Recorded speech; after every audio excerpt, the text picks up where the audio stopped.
नमस्कार, टिभी अन्नपूर्ण समाचारमा स्वागत छ। म संगीता अधिकारी। प्रधानमन्त्री केपी शर्मा ओलीले संविधान कार्यान्वयनका क्रममा आवश्यक देखिएका विषयमा संशोधनका लागि सरकार तयार रहेको बताएका छन्। काठमाडौँ स्कुल अफ ल र साउथ एसिया ट्रस्टद्वारा प्रकाशित a treatise on the constitution of Nepal पुस्तकको शुक्रबार काठमाडौँमा विमोचन गर्दै प्रधानमन्त्री ओलीले संविधानको सही कार्यान्वयन गर्दै जाँदा औचित्यका आधारमा संशोधन गर्न सकिने बताए। विश्वमै सम्भवतः बढी मौलिक हकहरूको प्रबन्ध गरिएको नेपालको संविधान एक गतिशील दस्तावेज भएको उनले बताए। प्रधानमन्त्री ओलीले कसैको बहकाउमा लागेर भने संविधान संशोधनको कार्यसूची ल्याउन नहुनेमा जोड दिएका छन्। जनताको लामो समयको बलिदानपूर्ण सङ्घर्षपछि जननिर्वाचित संविधान सभाले जनताको स्वामित्वमा निर्माण गरी संविधान जारी गरेकाले यसले अवसरको समान उपलब्धता सिर्जना गरी जन्मसिद्ध श्रेष्ठताको अवैज्ञानिक मान्यतालाई तोडिदिएको उनको भनाइ छ। प्रधानमन्त्री ओलीले समाजवादलाई सामाजिक न्याय, समानता र उपलब्धिमा सबैको हिस्सेदारी सहितको प्रणालीका रूपमा बुझ्न आग्रह गर्दै त्यस्तो समाजमा खुल्लापन, शान्ति, सुरक्षा, विधिको शासन र न्यायका सुप्रबन्धहरू हुने विश्वास व्यक्त गरेका छन्। जनता घाइते हुने, अरू कोही जन्मिँदै शासक हुने, सार्वभौम सत्ता अन्त कतै हुने, शक्तिको स्रोत अन्त कतै हुने, अन्त कतैबाट सम्पूर्ण शक्ति निश्रित हुने, संविधान एउटा चाहेका बखत प्रयोग गर्ने, नचाहेका बखत फालिदिने कागजको पोस्ट हुने, कसैले चाहेका बखत संविधान प्रतिसंहरण, संशोधन, खारेजी वा प्रतिसंहरण, फिर्ता लिने, हटाउने, त्यसलाई बर्खास्त गरिदिने, अर्को जारी गर्ने, यी सबै अधिकार कतै गएर कुनै संस्थाका नाममा, कुनै व्यक्तिमा हुने र सबै जनता चाहिँ निरीह हुने, रैट्य हुने, यो परिपाटीलाई अरू देशका संविधानहरूले पनि अन्त गरेका छन्। तर हाम्रो खास ऐतिहासिक सन्दर्भमा यो धेरै महत्त्वपूर्ण कुरा हो। संविधानले राष्ट्रको रक्षा, राष्ट्रको सार्वभौम सत्ता, राष्ट्रको स्वाधीनता, राष्ट्रको भौगोलिक अखण्डता, त्यसको रक्षा गर्ने त्यो सामर्थ्य, त्यो दिशा समातेको हुनुपर्छ। कार्यक्रममा नेपाली काङ्ग्रेसका नेता डाक्टर रामशरण महतले संविधानले स्थानीय सरकारलाई अधिकार सम्पन्न बनाएकाले ती तहको क्षमता वृद्धि र सबै तहमा धान्न सक्ने चुस्त प्रशासनको निर्माण अबको चुनौती भएको धारणा व्यक्त गरे। पुस्तक सन् 2018 मा सम्पन्न भएको नेपालको संविधान सम्बन्धी अन्तर्राष्ट्रिय सम्मेलनमा प्रस्तुत भएका कार्यपत्र तथा प्रस्तुतिमा आधारित रहेको छ। अङ्ग्रेजी भाषामा प्रकाशित 640 पृष्ठको पुस्तकको सम्पादन संविधानविद विपिन अधिकारीले गरेका हुन्। अनेरा सोब्यू नेभी सङ्घ लगायत 13 विद्यार्थी सङ्गठनले भौतिक रूपमा कक्षा सञ्चालन नगर्दै शुल्क लिने शिक्षण संस्थाहरूलाई कारबाही गर्नुपर्ने लगायतका 4 बुँदे माग राख्दै शिक्षा मन्त्री गिरिराज मणि पोखरेललाई ज्ञापन पत्र बुझाएका छन्। विभिन्न माग राख्दै आन्दोलनरत संयुक्त विद्यार्थी आन्दोलनले शुक्रबार मन्त्री पोखरेललाई 7 दिने अल्टिमेटम सहित 4 बुँदे ज्ञापन पत्र बुझाएको हो। संगठनले आफ्ना मागहरू 7 दिनभित्र पूरा नभए थप सङ्घर्ष गर्ने चेतावनी दिएको छ। संगठनले कोरोनाका कारण अलपत्र परेका गरिब विद्यार्थीहरूलाई जीविकोपार्जन र कोठा भाडाको सन्दर्भमा तत्काल राहत प्याकेज घोषणा गर्न पनि माग गरेको छ।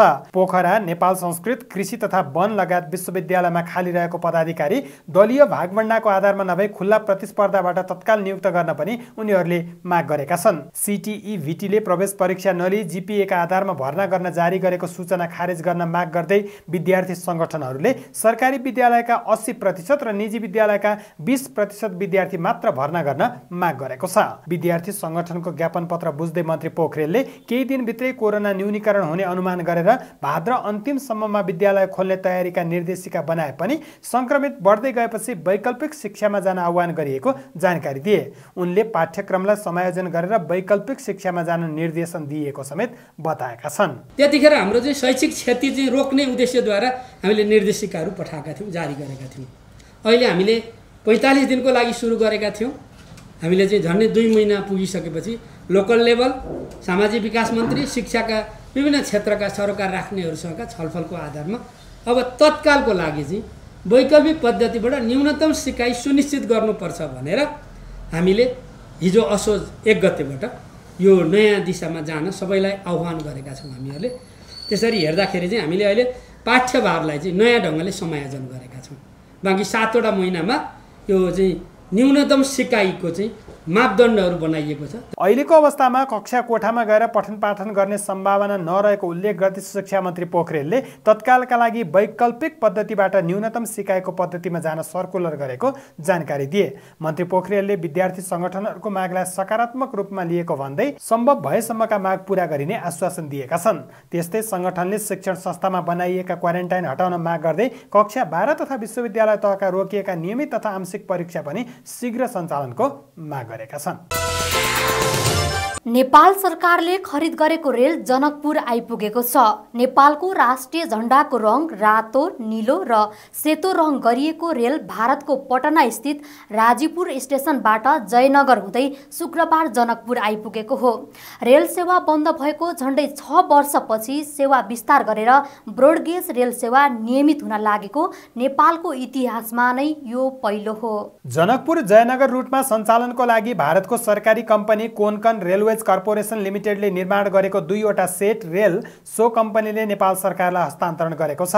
रेल विभागले 2019 को मे महिनामा 84 करोड 65 लाख रुपैयाँमा भारतको सरकारी कम्पनीलाई रेल किन्ने सम्झौता गरेको थियो। इन्जिन सहित 6वटा बोगीमा एक पटकमा 1200 देखि 1300 यात्रु यात्रा गर्न सक्ने र प्रति बोगीको सिट क्षमता 75 रहेको बताइएको छ।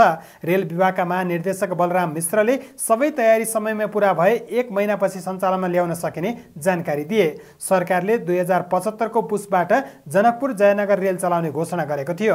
अहिले जनकपुर जयनगर रेल मार्गको लिक पनि पूर्ण रूपमा दुरुस्त अवस्थामा छैन। 75 मा गएको बाढीका कारण रेल मार्गमा ठूलो क्षति पुगेको थियो। रेल मार्ग मर्मतका लागि भारतीय पक्षले काम गरिरहेको विभागले जनाएको छ। सरकारले रेल सेवा सञ्चालनका लागि सरकारी स्वामित्वको नेपाल रेलवे कम्पनीलाई जिम्मा दिएको छ। नेपालमा शुक्रबार एकै दिन अहिलेसम्मकै सर्वाधिक कोरोना संक्रमित थपिएका छन्। शुक्रबार थप 2020 जनामा कोरोना पुष्टि भएको छ। देशका विभिन्न स्थानमा गरिएको परीक्षणका क्रममा 639 महिला र 1381 पुरुष गरी थप 2020 जनामा कोरोना पुष्टि भएको हो। शुक्रबार उपत्यकामा मात्रै थप 859 जनामा कोरोना पुष्टि भएको छ। स्वास्थ्य मन्त्रालयका अनुसार काठमाडौँमा 698, ललितपुरमा 79 र भक्तपुरमा 82 जनामा कोरोना देखिएको हो। यो सँगै नेपालमा कोरोना संक्रमितको कुल संख्या 61,593 पुगेको छ। त्यस्तै कोरोनाका कारण गएको 24 घण्टामा थप 7 जनाको मृत्यु भएको छ भने हालसम्म 390 जनाले ज्यान गुमाइसकेका छन्। हाल नेपालमा सक्रिय संक्रमितको संख्या 17,383 रहेको छ। शुक्रबार 871 जना डिस्चार्ज भएका छन् भने हालसम्म 43,820 जना डिस्चार्ज भएको स्वास्थ्य मन्त्रालयका प्रवक्ता डाक्टर जागेश्वर गौतमले जानकारी दिए। आज देशभरि जम्मा सक्रिय संक्रमितहरूको संख्या 17,383, संस्थागत आइसोलेसनमा रहनुभएका व्यक्तिहरूको संख्या 9,295, टोटल पीसीआर 11,458 गरी जम्मा 8,94,373 परीक्षण भएको छ। गत 24 घण्टामा नयाँ संक्रमितको संख्या 2,020 रहेको छ र आजसम्म डिस्चार्ज हुनेको संख्या 43,820 जना छ। हाल क्वारेन्टाइनमा 7,736 जना रहेका छन् भने होम आइसोलेसनमा 8,088 जना तथा संस्थागत आइसोलेसनमा 9,295 जनाको उपचार भइरहेको छ। 2046 सालको जनआन्दोलनका सर्वोच्च कमान्डर स्वर्गीय गणेशमान सिंहको 23औं स्मृति दिवस शुक्रबार विभिन्न कार्यक्रम गरी मनाइएको छ। विक्रम सम्वत 1972 सालमा जन्मिएका सिंहको 2054 साल असोज 2 गते अर्थात् आजैका दिन निधन भएको थियो। लौह पुरुषका नामले समेत चिनिएका सिंहले नेपालमा प्रजातन्त्र प्राप्तिका लागि राणाकालदेखि कठोर सङ्घर्ष गरेका थिए। सिंहको स्मृति दिवसका अवसरमा उनकै निवास साक्षीबारीमा भएको कार्यक्रममा सिंहपुत्र एवं कांग्रेस नेता प्रकाशमान सिंह लगायतका नेताले तस्बिरमा माल्यार्पण गरेका थिए। कार्यक्रममा सिंहले कोरोना महामारीका बेला जनताका लागि गर्नुपर्ने न्यूनतम काम पनि सरकारले गर्न नसकेको आरोप लगाएका छन्। उनले कोरोना महामारीका बेला जनताका समस्या बढ्दै गए पनि सरकार समेत मौन रहेको आरोप लगाएका हुन्। 2/3 नजिकको सरकारले संविधानको भावना अनुसार संघीय कानून नबनाइदिँदा स्थानीय सरकारलाई काम गर्न समस्या भएको सिंहको भनाइ थियो। उनले गणेशमान सिंहबाट नेपाली नेपाली राजनीतिले सिद्धान्त र आदर्शको राजनीति गर्ने प्रेरणा लिनुपर्ने धारणा समेत राखे।